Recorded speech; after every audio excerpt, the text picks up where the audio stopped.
ಎಲ್ಲರಿಗೂ ಇಕ್ರಾ ನ್ಯೂಸ್ 24/7 ಚಾನಲ್ಗೆ ಸುಸ್ವಾಗತ.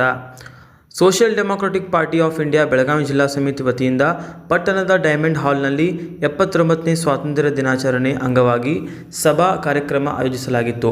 ಮುಖ್ಯ ಅತಿಥಿಯಾಗಿ ಭಾಗವಹಿಸಿ ಮಾತನಾಡಿದ ರಾಜ್ಯ ಉಪಾಧ್ಯಕ್ಷ ಅಬ್ದುಲ್ ಹನ್ನಾನ್, ಭಾರತವು ತನ್ನ 79ನೇ ಸ್ವಾತಂತ್ರ್ಯ ದಿನವನ್ನು ಆಚರಿಸುತ್ತಿರುವ ಈ ಶುಭ ಸಂದರ್ಭದಲ್ಲಿ ದೇಶಕ್ಕಾಗಿ ತಮ್ಮ ಪ್ರಾಣವನ್ನು ತ್ಯಾಗ ಮಾಡಿದ ಎಲ್ಲ ಸ್ವಾತಂತ್ರ್ಯ ಹೋರಾಟಗಾರರನ್ನು ನಾವು ಸ್ಮರಿಸಬೇಕು.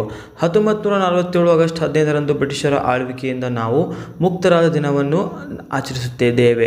ಈ ದಿನವು ಭಾರತೀಯರಿಗೆ ಒಂದು ಮಹತ್ವದ ದಿನವಾಗಿದೆ, ಏಕೆಂದರೆ ಇದು ದೇಶದ ಸ್ವಾತಂತ್ರ್ಯ, ಪ್ರಜಾಪ್ರಭುತ್ವ ಮತ್ತು ಏಕತೆಯ ಸಂಕೇತವಾಗಿದೆ. ಎಲ್ಲರಿಗೂ ಸಮೃದ್ಧಿ ಮತ್ತು ಸಮಾನತೆಯನ್ನು ತರಲು ಶಪಥ ಮಾಡೋಣವೆಂದರು.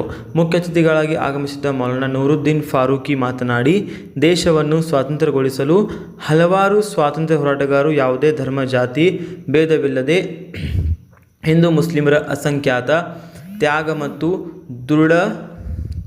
ದೃಢ ಸಂಕಲ್ಪದ ಈ ದಿನ ನಾವು ನಮ್ಮ ದೇಶದ ಸ್ವಾತಂತ್ರ್ಯಕ್ಕಾಗಿ ಹೋರಾಡಿದ ವೀರರನ್ನು ಸ್ಮರಿಸಬೇಕು ಮತ್ತು ಅವರ ತ್ಯಾಗವನ್ನು ಗೌರವಿಸಬೇಕೆಂದರು. ಕಾರ್ಯಕ್ರಮದಲ್ಲಿ ಎಸ್ಡಿಪಿಐ ಪಕ್ಷದ ಜಿಲ್ಲಾಧ್ಯಕ್ಷ ಮಜುಮ್ ಮುಲ್ಲಾನಿ ಸಭೆಯ ಅಧ್ಯಕ್ಷತೆ ವಹಿಸಿದ್ದರು. ರಾಜ್ಯ ರೈತ ಸಂಘ ಅಧ್ಯಕ್ಷ ಚುನಪ್ಪ ಪೂಜೇರಿ, ಜಿಲ್ಲಾ ಪ್ರಧಾನ ಕಾರ್ಯದರ್ಶಿಗಳಾದ ಅಬುಬಕರ್ ಖಾದ್ರಿ, ನಾಸೀರ್ ಚಾಂದ್ ಶಾ, ಮೌಲಾನಾ ಬಶೀರ್, ಸಾಕಿಬ್ ಪಟೇಲ್, ಮುಬಾರಕ್ ಅಲ್ಲಾ ಖಾನ್ ಮತ್ತು ಕಾರ್ಯಕರ್ತರು ಹಾಗೂ ಸಾರ್ವಜನಿಕರು ಪಾಲ್ಗೊಂಡಿದ್ದರು.